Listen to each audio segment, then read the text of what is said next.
तो एपिसोड वहीं से स्टार्ट होता है। नॉर्मन बताता है कि वहाँ पे बहुत बड़ी खाई है और उस खाई को कूद के मैं नहीं हो सकता, और वहाँ पे इसीलिए सिक्योरिटी नहीं है क्योंकि उनको पता है डीमंस को कि बच्चे यहाँ से कूद के नहीं जा सकते उस खाई के पार। तो फिर एमा बोलती है कि फिर तो हमारे लिए यहाँ से भागना बहुत इम्पॉसिबल है। फिर वो बोलता है नहीं ऐसा नहीं है, मैंने उस खाई के पूरे बहुत ज़्यादा मतलब चक्कर लगाया और मुझे वहाँ पे पता चला है कि ये हेक्सागोनल शेप में है और यहाँ पे जितने भी फार्म है वहाँ पे ये हेडक्वार्टर्स है, और अगर हम लोग वहाँ पे जाएंगे तो वहाँ पे एक ब्रिज है जिससे हम लोग एस्केप कर सकते हैं, नहीं तो वहाँ पे खाई है। और ये प्लान करते करते वहाँ पे पिल आ जाता है और बोलता है नॉर्मन तुम्हें मॉम बुला रही है। और फिर ये बोल के वो सबको चला जाता है कि मतलब मॉम मुझे बुला रही है, और रे को उसका वो ट्रैकिंग डिवाइस तोड़ने का डिवाइस देता है। फिर जिस पे रे गुस्सा हो जाता है और बोलता है तुम तो यहाँ से कभी भागना चाहते नहीं थे, तुम तो यहाँ पे वापस आ गए। फिर वो बोलता है हाँ क्योंकि मैं तुम्हें खतरे में नहीं डालना चाहता, मेरी वजह से तुम लोग खतरे में हो जाते हैं, और उन लोगों को गले लगा देता। बोलता है थैंक यू, तुमने मेरे लिए अब तक जो भी करा उसके लिए तुम दोनों को मैं थैंक यू करता हूँ। और ये सुन के तो जो रे है वो इमोशनली हो जाता है, लेकिन एमा बोलती है तुम अभी भी भाग सकते हो, अभी भी ज़्यादा देर नहीं हुई, तुम जंगल पे छुप जाना। लेकिन वो उसकी बात नहीं सुनता और वहाँ से चला जाता है। और फिर वो अपने रूम में आता है और अपने सूटकेस में कुछ ना कुछ पैक कर रहा होता है अपना ज़रूरी सामान, और वहाँ पे उसे एक वो पेपर फ़ोन मिलता है जो कि उसे साथ कुछ यादें जुड़ी होती है इसके बचपन की, जब ये बीमार पड़ा था। तो इज़ाबेला इसको बोलती है कि तुम काफ़ी ज़्यादा बीमार हो और तुम्हें अभी किसी के साथ खेलना नहीं पड़ेगा। फिर यहाँ पे एमा आ जाती है लेकिन, और वो उसके साथ खेलने लगती है। असल में तो किसी सबको मना है कि इसके साथ खेलना नहीं क्योंकि बीमार है, लेकिन अब एमा आ जाती है उसका ध्यान रखने, क्योंकि उसे लग रहा था ये बहुत ज़्यादा बोर हो जाएगा।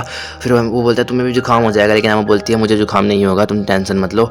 लेकिन तभी वहाँ पे इज़ाबेला उसके पीछे से आ जाती है और इज़ाबेला से वो बोलती है मुझे बुखार नहीं होगा क्योंकि रे ने कहा है कि मुझे बुखार नहीं हो सकता। तो फिर वो रे उसे एक बुक दिखाता है, उसमें वो लिखा होता है कि इडियट्स को बुखार नहीं होता है मॉम। लेकिन वो उसकी बात नहीं सुनती और उसे वहाँ से ले जाती है उसके कमरे से बाहर। फिर यहाँ पे वो वापस आ जाती है, लेकिन जब इज़ाबेला उसको लेके जाती है करके, और उसके पास एक स्ट्रिंग फ़ोन लेके आती है ये वाला, और उसके वहाँ पे बेड के पास रख देती है और बोलती है इससे हम लोग बातें करेंगे नहीं तो तुम्हें बोर हो जाएगा। और फिर से वहाँ पे इज़ाबेला आ जाती है और उसको वापस से उठा के ले जाती है, और ये वाला सीन काफ़ी ज़्यादा फ़नी था, अगर तुम लोग चाहो तो जाके देख लेना इसको एक बारी। और यहाँ पे वो स्ट्रिंग फ़ोन के द्वारा मतलब उससे बात कर रही होती है नॉर्मन से, और नॉर्मन भी उससे बातें कर रहा था, जिससे वो काफ़ी ज़्यादा खुश हो जाती है। और किस तरह से एमा ने उसका ख्याल रखा था बचपन में ये जान के उसमें उसे काफ़ी ज़्यादा अच्छा लगता है, और वो उदास सा हो जाता है थोड़ा सा। और तब यहाँ पे डॉन और गिल्डा आ जाते हैं और फिर वो अपने सामान को पैक कर देता है, और हम लोग देखते हैं उसने सिर्फ ट्रेस में बस ये एमा का ये फ़ोन ही रखा होता है। और वो इज़ाबेला के पास आ जाता है और बोलता है मैं चलने के लिए तैयार हूँ, और फिर सबको गुड बाय करता है। वहाँ पे सब लोग होते हैं, बस रे नहीं होता है, और सब लोग काफ़ी ज़्यादा उदास होते हैं वहाँ पे कि नॉर्मन जा रहा है। पर नॉर्मन यहाँ पे पिल से बोलता है कि पिल प्लीज़ एमा का ध्यान रखना, और वो इन डॉन और गिल्डा से भी बोलता है कि तुम लोग एमा का ध्यान रखना प्लीज़, और लास्ट में एमा से भी बोलता है एमा तुम यहाँ पे बाकी सबका ध्यान रखना और रे का ध्यान रखना प्लीज़। और एमा उसके पास एकदम भागते हुए आती है अपने टूटे हुए टांग को लेके, और उसके ऊपर कूद जाती है और उसे गले लगा लेती है और उसके कान में बोलती है तुम अभी भी भाग सकते हो, मैं तुम्हारे कान का ट्रैकिंग डिवाइस तोड़ रही हूँ। और इस चक्कर में उसका पैर टूटने वाला था एमा का, लेकिन इसे वो नॉर्मन बचा लेता है उसको धक्का दे के, और उस पर काफ़ी ज़्यादा मतलब गुस्सा करता है कि इतनी लापरवाही तुम्हें नहीं करनी चाहिए थी, मैं तो बस एक अच्छा गुड बाय चाहता था सबसे। फिर वो बोलती है तुम अभी भी यहाँ से भाग सकते हो, तुम मत जाओ प्लीज़ भाग जाओ।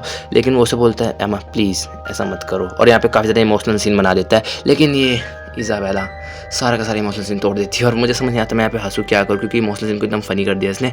और फिर यहाँ से वो जो नॉर्मन है वो जाने लगता है, और फिर यहाँ पे इज़ाबेला एमा के पास आके बोलती है और कुछ करो मैं तुम्हें मार ही दूंगी फिर इसके बाद अगर तुमने और गलती करी।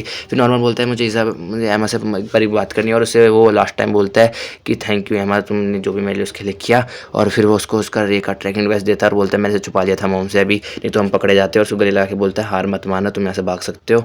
और फिर यहाँ पे वो रे के पास आता है, लेकिन रे उसकी तरफ ध्यान नहीं देता, बस उसकी तरफ घूर के देख लेता है। और फिर इसके बाद तो नॉर्मन है वो इज़ाबेला के साथ बाहर जा रहा होता है, और इज़ाबेला बोलती है तुम्हारा बैग तो बिल्कुल ही खाली है, मैं शुरुआत से जानती थी कि तुम यहाँ से भागना नहीं चाहते हो, ये तुम्हारा सबसे अच्छा डिसीजन था। और एमा और रे भी यहाँ से कुछ दिनों बाद शिप हो जाएंगे। फिर वो बोलता है मोम क्या आप ये सब करके खुश हो, जिस पे इज़ाबेला बोलती है हाँ मैं खुश हूँ कि मुझे तुम जैसे होनहार स्टूडेंट्स से मिलने का मौका मिला बच्चों से। और फिर वो लोग गेट के पास पहुँच जाते हैं, और वहाँ पे वही ट्रक खड़ा होता है जिसमें फर्स्ट एपिसोड में कोनी की डेथ हुई थी। और फिर इज़ाबेला उसके एक रूम के पास लेके जाती है और बोलती है यहाँ पे थोड़ा वेट करो, और फिर उस रूम का दरवाज़ा खुलता है और वहाँ से बहुत ज़ोर की रोशनी आती है। और ये इस रूम के बाद क्या है हमें नहीं बताया जाता, लेकिन हमें ये दिखाया जाता है कि नॉर्मन का ज़्यादा शौक है। फिर अगले दिन का सीन दिखाया जाता है जब सब लोग लंच कर रहे होते हैं, और यहाँ पे जो एमा है वो काफ़ी ज़्यादा उदास होती है, और उसको नॉर्मन की आवाज़ आ रही होती है पीछे से, लेकिन वो पीछे मुड़ के देखती है तो वहाँ पे कोई भी नहीं होता, वहाँ पे बच्चे खेल रहे होते हैं, जिससे वो काफ़ी ज़्यादा डिसअपॉइंटमेंट हो जाती है। और ये काफ़ी ज़्यादा मतलब उदास फील कर रही होती है कि यहाँ पे नॉर्मन नहीं है, और बाकी बच्चे भी इससे बातें कर रहे होते हैं कि मतलब यहाँ पे ये दोनों नॉर्मन नहीं है तो ये दोनों कितने ज़्यादा उदास हो रखे हैं। रे का भी कुछ ऐसा ही हाल है, वो तो डिप्रेशन में चला गया है, बिल्कुल शांत रहता है। फिर शाम को ये लोग रे के पास आते हैं तीनों और बोलते हैं अब हमें आगे क्या करना है रे, तुम ऐसा कुछ बताओ तो सही। जिस पे मतलब जो रे है वो बोलता है चुप हो जाओ, अब मुझे अकेला छोड़ दो, मैंने हार मान ली है, मैं यहाँ से बस मरना चाहता हूँ क्योंकि अब नॉर्मन भी चला गया है, मेरे पास कोई और वो नहीं है, तो मैं अब हार मानता हूँ, मैं काफ़ी ज़्यादा थक गया हूँ।